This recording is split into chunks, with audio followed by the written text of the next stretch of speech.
যখন আপনি আল্লাহকে ডাকেন, আল্লাহ বিশেষভাবে আপনাকে জানেন এবং তিনি তৎক্ষণাৎ আপনাকে সাড়া দিতে চান। তিনি আপনার সাথে তখনই নতুন সম্পর্ক শুরু করতে চান। গতকাল যা হয়েছে তা হয়ে গেছে, আজ থেকে শুরু করুন। আপনি আজই মুসলিম হয়ে উঠুন, আজ থেকে আল্লাহকে ডাকতে থাকুন। উজিবু দাওয়াতাদ দাঈ। এবার যে প্রশ্নটি আপনাদের আগে করেছিলাম, যে সমস্যাটি আপনাদের দিয়েছিলাম, সেটা ছিল যে ধরুন আপনি একজন গুরুত্বপূর্ণ মানুষের সাথে দেখা করতে চান, সেটি কার শিডিউল হবে, আপনার নাকি গুরুত্বপূর্ণ ব্যক্তি? গুরুত্বপূর্ণ ব্যক্তিটির শিক্ষামন্ত্রীর সাথে দেখা করতে চাইলে আপনি তার মন্ত্রণালয়ে হেঁটে গিয়ে তাকে বলবেন না, হেই চলুন আপনার সাথে আমার 1 মিনিট কথা আছে। আমি ডিসিতে গিয়ে বলবো না যে ওবামার সাথে আমার পিৎজার স্লাইস খাওয়া প্রয়োজন। আপনি এমনি এমনি প্রেসিডেন্টের কাছে যেতে পারবেন না। আপনি যদি একজন কর্মচারী হন, যেমন কেউ যদি আগে মাইক্রোসফটে কাজ করতো যখন বিল গেটস ছিল, আপনি বলবেন হেই বিল আমার সাথে পিৎজা খাবে? আপনি সেটা করবেন না, আপনার জন্য তার সময় নেই। আল্লাহকে ডাকার ভালো সময় কোনটি?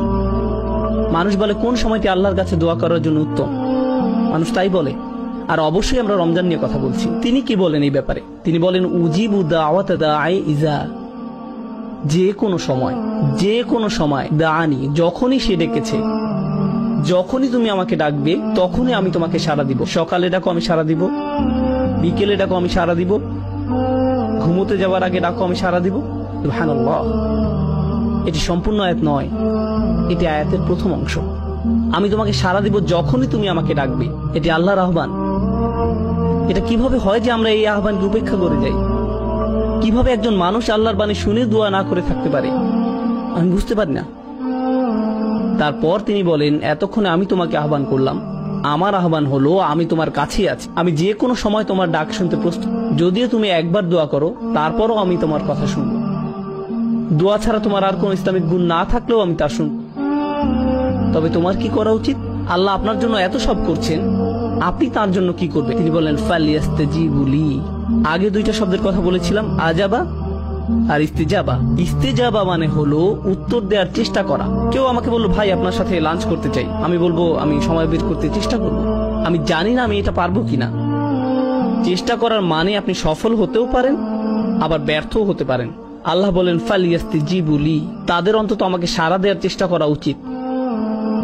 তোমরা আমার কাছে কিছু জিনিস চাইছো, আল্লাহ বলেন তোমরা আমার কাছে ভালো চাকরি চাইছো, স্বাস্থ্য কামনা করছো, তোমাদের সন্তানদের নিরাপদে রাখতে বলছো, তোমাদের বাবা মায়ের জন্য আমার কাছে চাইছো, একটা বাড়ি চাইছো, তোমরা আমার কাছে সবকিছু চাইছো। আমিও তোমাদের কাছে কিছু আশা করছি। আমার চাওয়া বিষয়গুলোর ব্যাপারে তোমরা কি করবে? ফালিয়াস্তাজিবু লি, তাদের উচিত আমার ডাকে সাড়া দেয়া, তাদের উচিত আমাকে সাড়া দেয়া। এখন ব্যাপারটি হলো ফাতিহায়, সূরাতুল ফাতিহা, আমরা আল্লাহর কাছে কি চাই কেউ জানেন? আমরা চাই পথ প্রদর্শন, কিন্তু আল্লাহ আমাদের কাছে কি চান? ইবাদা। ইয়াকা নাবুদু ওয়া ইয়াকা নাস্তাঈন। নাস্তাঈন মানে আমরা সাহায্য চাই, কিন্তু আল্লাহর কাছে কিছু চাইবার আগে আমরা তার জন্য কি করব, আমরা তার জন্য কি করব? ইয়াকা নাবুদ, তিনি আমাদের জন্য কি করবেন? ইস্তিআনা, তিনি আমাদের সাহায্য করবেন। তাহলে আপনি আল্লাহর জন্য কি করবেন সেটা প্রথমে আসা উচিত, আর দ্বিতীয়ত আসবে আপনি নিজের জন্য যা চান। কিন্তু রমজানের এই আয়াতগুলোতে তিনি বলেন আমি তোমাকে সাড়া দিব যখনই তুমি আমাকে ডাকবে। এরপরে তিনি বলেন তোমার উচিত আমাকে সাড়া দেয়া। তিনি বলেননি আমাকে সাড়া দিলে পরে আমি তোমাকে সাড়া দিব। সুবহানাল্লাহ।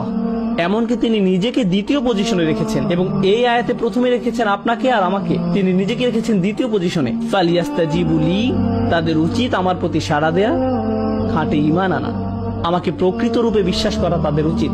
লাআল্লাহুম ইয়ারশুদুন, যাতে তারা সরল পথে পরিচালিত হতে পারে, তারা যেন নিজেদের বদলে নিতে পারে। সুবহানাল্লাহ। রমজানের এই কিছু আয়াত আপনাকে পরিবর্তন করে দিতে পারে, রমজান সম্পর্কে আপনার দৃষ্টিভঙ্গি সম্পূর্ণ বদলে দিতে পারে। আমরা যদি এই কয়েকটি আয়াতে শুধু অনুধাবন করি, এদের প্রতিফলন ঘটাই, তবে কোরআনের সাথে, দোয়ার সাথে, আল্লাহর সাথে আপনার যে সম্পর্ক তৈরি হবে তা রমজানের পরবর্তীকালীন সময়ের জন্যও সম্পূর্ণ হয়ে যাবে। এই সকল জিনিস আপনার অন্তরে গেঁথে দিতে হবে। আলোচনা শেষে